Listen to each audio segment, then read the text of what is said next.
Hello friends, I Pranav Kantharia welcoming you in your favorite YouTube channel Deepam ज्ञान क्रांति। और आज मैं एक नई सीरीज़ के साथ में हूँ और इस नई सीरीज़ में हम क्लास 10 के मैथमेटिक्स का जो एक्सरसाइज 1.3 मीन्स हमारा जो चैप्टर 1 है उसका जो थर्ड एक्सरसाइज है उसका क्वेश्चन नंबर 1 को आज हम सॉल्व करने जा रहे हैं। और ये हमारा पार्ट 1 रहेगा इस नई सीरीज़ का एक्सरसाइज 1.3 का। और इस वीडियो में हम क्वेश्चन नंबर 1 को सॉल्व करेंगे जिसमें है कि prove that √5 is a irrational number. हमें पता है कि जो ये √5 है वो एक इरेशनल नंबर है, पर उसे हमको प्रूव करके दिखाना है। वो आज हम देखेंगे कि वो कौन सी मेथड से होता है। उसकी एक नई मेथड है जो आपको एक थियरम है कि थियरम 1.3 उसमें आपको दिया गया है। तो थियरम 1.3 को आप रेफर कर सकते हैं आपके टेक्स्ट बुक में से। तो पहले हम सॉल्व करते हैं question number 1, prove that √5 is irrational. ये जो है एक्सरसाइज 1.3 आपका पेज नंबर 14 पे आपके टेक्स्ट बुक में है, आप देख सकते हैं। तो क्वेश्चन नंबर 1 में है कि √5 को आपको प्रूव करना है कि वो एक इरेशनल नंबर है। हमको पता है, हमने 9th स्टैंडर्ड में पढ़ा था कि जो √5 है वो एक इरेशनल नंबर है which is denoted by I. Irrational number है, उससे हमको प्रूव करना है। तो आपको एक नया वर्ड मिलेगा यहाँ पे कि कॉन्ट्राडिक्शन मेथड। मीन्स उसका जो ऑपोजिट होगा, ये जो इरेशनल नंबर है उसे हम ऑपोजिट करेंगे तो उसका ऑपोजिट क्या आता है? तो उसका ऑपोजिट आपको पता है क्यू मीन्स रेशनल नंबर। आपको पता है कि वो एक Q is denoted for rational numbers. आपको पता है कि जो रेशनल नंबर है वो एक इरेशनल नंबर से डिफरेंट है, मीन्स वो ऑपोजिट है इरेशनल नंबर से। तो हम क्या करेंगे? कॉन्ट्राडिक्शन मेथड करेंगे। मीन्स अगर हमको पूछा गया है कि √5 इज़ अ इरेशनल नंबर, तो हम उसको ऐसा लिखेंगे कि √5 जो है वो एक रेशनल नंबर है और फिर उसको सॉल्व करेंगे। तो चलिए सॉल्व करते हैं। तो लेट्स अज्यूम, हम अज्यूम करते हैं कि let's assume √5 is a rational number, is a rational number by contradiction method। आपको लिखना है कौन सी मेथड है ये, by contradiction method। ये राइटिंग अच्छा नहीं है पर आप समझ सकते हैं कि क्या है बाय कॉन्ट्राडिक्शन मेथड। और हम आगे लिखते हैं कि सो नहीं लिखेंगे तो नहीं लिखते हैं, चलो वो कुछ काम का नहीं है। तो आगे लिखते हैं कि √5 हमें पूछा गया है √5, तो हम उसको कॉन्ट्राडिक्शन मेथड से हम क्या लिखेंगे? √5 इज़ अ रेशनल नंबर। हमने कॉन्ट्राडिक्शन से उसे सॉल्व किया तो हमें क्या मिला? वो एक रेशनल नंबर है। वो हमें ऐसा पता चला तो हम लिख देते हैं कि वो एक कॉन्ट्राडिक्शन मेथड से हमने उसे रेशनल नंबर कहा है। तो हम ऐसा अभी तो सो लगाना पड़ेगा कि √5 is equal to p/q। Means p/q आपको पता है कि p/q क्या होता है? तो p/q हमारा रेशनल नंबर होता है। मीन्स p/q हम रेशनल नंबर को शो करने के लिए लिखते हैं। तो p/q is equal to √5 means √5 को हमने p/q कह दिया, मीन्स वो एक रेशनल नंबर हमने शो किया। तो अब हम लिखते हैं वेयर, लिखना तो पड़ेगा कि ये p और q है क्या। तो वेयर p एंड q, ये तो हमारा पुराना स्टेटमेंट है स्टैंडर्ड 9th का, कि जो ये p और q होता है वो एक इंटेजर रहेगा और q की वैल्यू 0 नहीं रहेगी। वही यहाँ पे लिखना है कि r इंटेजर्स में इंटेजर्स को शो करने के लिए ज़ेल लिखता हूँ, मीन्स ज़ेलन। तो ज़ेलन एज वेल एज एंड लिख देते तो अभी चलता है एज वेल एज को प्राइम। ये को प्राइम क्या है फ्रेंड्स? को प्राइम मीन्स दोनों की जो फैक्टर्स, जो कॉमन फैक्टर रहेगा वो 1 ही रहेगा। मीन्स इसको 1 से ही मल्टीप्लाई कर सकते हैं और 1 से ही मल्टीप्लाई कर सकते हैं। मीन्स और से भी मल्टीप्लाई कर सकते हैं, उसकी वैल्यू और b की वैल्यू कुछ और ले लेते हैं। तो 1 से भी मल्टीप्लाई मीन्स और फैक्टर से भी मल्टीप्लाई हो सकता है, पर जो 1 है वो हमारा एक कॉमन फैक्टर रहेगा, वो ही एक कॉमन फैक्टर रहेगा जिसे हम को प्राइम कहते हैं, को prime. And q is not equal to 0, आपको पता है। आगे सॉल्व करते हैं तो आगे क्या करते हैं कि ये जो दोनों हमारे LHS और ये right hand side means RHS बना देते हैं, इसको LHS ले लेते हैं और इसको RHS ले लेते हैं। तो स्क्वायरिंग बोथ साइड मीन्स इसको भी स्क्वायर करेंगे और ये पूरे को भी स्क्वायर करेंगे। तो स्क्वायरिंग ऐसा लिखना पड़ता है कि हम क्या क्या करेंगे वो पूरा लिखते जाएंगे। तो ऐसा लिखते हैं कि squaring on both side of the equation. तो of both side of the equation, चलिए तो दोनों को स्क्वायर करते हैं। तो √5 का स्क्वायर करेंगे और p/q होल स्क्वायर। ओके, आपको पता है कि ये स्क्वायर और स्क्वायर रूट कट होता है, पर हम कट करते हैं तो आपको पता है कि क्या आंसर मिलेगा। तो 5 इज इक्वल टू p²/q²। आपको ये पता है, दोनों मीन्स होल का स्क्वायर है तो p से भी वो p का भी स्क्वायर होगा, अगर वो q का भी स्क्वायर होगा, वो q है, वो आपको पता है। तो यहाँ से मैं आगे लिखता हूँ। यहाँ से हम q को आगे शिफ्ट करते हैं। ये 5 है, ऐसा नहीं है, ये q स्क्वायर इक्वेशन के मीन्स इक्वल टू के दूसरे साइड शिफ्ट करते हैं। यहाँ पे डिवीजन में है तो यहाँ पे मल्टीप्लाई हो जाएगा, तो 5q², आपको पता होगा। तो 5q² is equal to p²। Okay, p²। Okay, तो यहाँ से हम 5 को नीचे लेते हैं, तो इसे ही एक कॉन्ट्राडिक्शन मेथड कहते हैं। इसको आगे पीछे ऐसा कुछ करना रहता है, उसे ही कॉन्ट्राडिक्शन मेथड कहते हैं। तो p²/5 हो गया। तो ये p² जो है, p² वो 5 से डिविजिबल हो सकता है, as well as p is also divisible by 5। मैंने वो तो आपको कहा, पर as well as 5 is also divisible by p, वो तो आपको पता चल गया कि ये तो कॉमन सेंस है कि वो q। तो अब हम लिख लेते हैं कि ये आपको लिखना है, ये 100 नहीं लिखते हैं, ये 100 क्यों आएगा, यहाँ पे लिखेंगे कि p² इज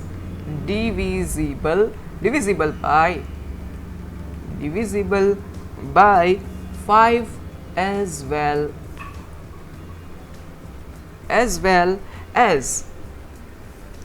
as p का स्क्वायर जो है, यहाँ पे p का स्क्वायर वो तो 5 से डिविजिबल होगा ही, ये 5 है उससे डिविजिबल होगा, पर जो अगर यहाँ पे 1 होता तो होता नहीं, वो तो है ही, ये 2 + 1 तो वो तो है, तो p का खाली p जो है वो भी 5 से डिविजिबल है, तो वो भी हम लिख देते हैं कि p is also divisible, p is also divisible bye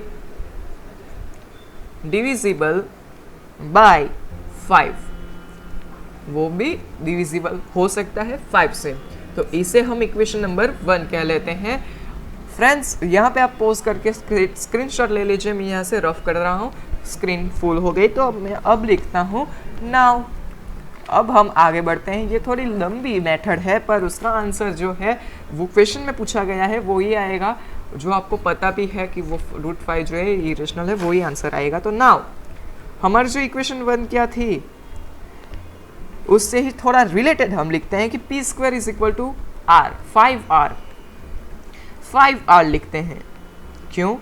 ये जो हमारे 5 थी आगे वो r लिख लेते हैं, मीन्स pq हमारे पास 2 वेरिएबल थे और r हमने एक नया वेरिएबल सपोज किया, मीन्स अज्यूम किया, तो हम 5r से उसे मल्टीप्लाई करते हैं। यहाँ पे p का स्क्वायर और नीचे 5 था, आगे इक्वेशन नंबर 1 में आप देख सकते हैं पीछे जाके। तो 5 उसको q के साथ शिफ्ट करते हैं फिर से, तो q की जगह हम q² की जगह हम r ले लेते हैं। तो जो हमारा आंसर आएगा वो क्या आएगा कि p² is equal to 5r, where ऐसा आपको लिखना है कि वेर r, ये जो हमने r सपोज किया, q² इज एनी इंटीजर, वो कोई भी इंटीजर हो सकता है,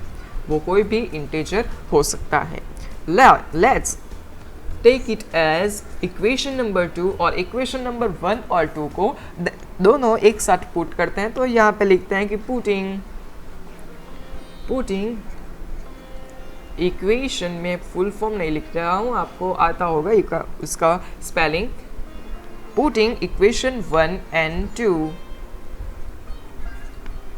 तो उसका आंसर क्या आएगा? तो आपको पता है कि पहले ऐसा कुछ था हमारा, और 5r हमने p स्क्वायर मीन्स हमारा जो इक्वेशन नंबर 1 था, आपको याद होगा कि q square is equal to P square by 5। तो ये हमने जो p स्क्वायर था उसकी वैल्यू हमने क्या लेट की?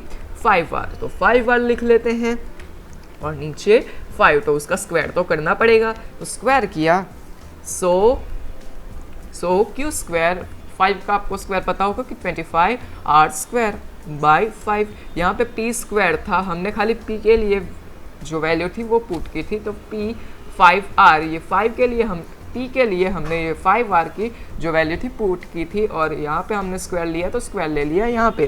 तो so q square is equal to 5 5 25, यहाँ हमने कट किया। ओके, तो हमें क्या आंसर मिला कि 5r स्क्वायर। तो हम यहाँ से 5 को नीचे शिफ्ट करते हैं, मीन्स दूसरी साइड शिफ्ट करते हैं, तो यहाँ पे नीचे आ जाएगा। तो so q square by 5 is equal to r square. So q square is also divisible, q square and q is also divisible by 5। हमने क्या लेट किया था आगे कि जो ये p था और p स्क्वायर दोनों 5 से डिविजिबल था, तो यहाँ पे भी हम ऐसा ही करेंगे, q स्क्वायर और q दोनों 5 से डिविजिबल होगा, वो भी यहाँ पे लिख देते हैं। सो नहीं लिखते हैं, q square and q are also divisible by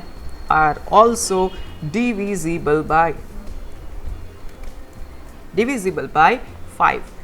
ये इसको हम इक्वेशन नंबर 2 कह देते हैं, 2 नहीं 3 कह देते हैं। हमने 2 तो यहाँ पे ले लिया, अभी इक्वेशन नंबर 2 कह देते हैं। यहाँ पे मैं रफ कर लेता हूँ ये इक्वेशन 1। अभी हम इक्वेशन 1 और 2 मीन्स 1 और 3 को एक साथ पुट करते हैं। तो यहाँ पे मैं एक लाइन खींचता हूँ, तो from equation 1 and 3, okay, we got 5 as common factor of p and q। आप देख सकते हैं कि हमने आगे क्या किया था कि p और p स्क्वायर दोनों 5 से डिविजिबल है, और यहाँ पे क्या है कि q square and q is also divisible by 5। तो यहाँ पे दोनों के कॉमन क्या निकले कि p स्क्वायर, q स्क्वायर और p और q दोनों एक कॉमन फैक्टर निकले। तो यहाँ पे लिखते हैं कि वी गॉट 5 एज कॉमन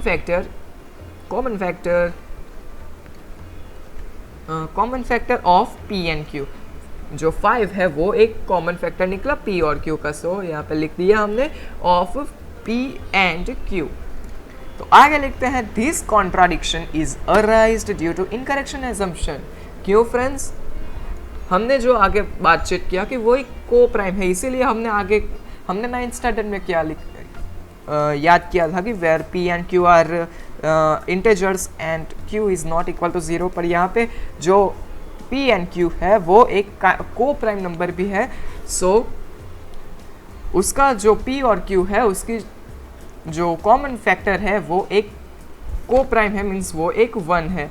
तो यहाँ पे p और q दोनों की वैल्यू सेम, मीन्स उसका जो कॉमन फैक्टर है वो 5 आएगा। या तो ये जो कॉन्ट्राडिक्शन है मीन्स विरोधाभास है, वो रॉन्ग एजम्पशन मीन्स रॉन्ग हमने सपोज किया, इसीलिए हमारा आंसर ये रॉन्ग आया कि वो एक रेशनल नंबर है, पर उसका आंसर इरेशनल आना चाहिए। तो हमने रॉन्ग सपोज किया था, उसका कॉन्ट्राडिक्शन सपोज किया था कि वो रेशनल नंबर है, तो हमने इरेशनल सपोज किया। तो हम लिखते हैं कि this contradiction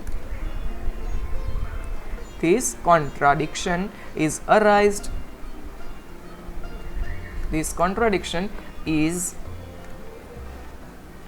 arised due to wrong assumption.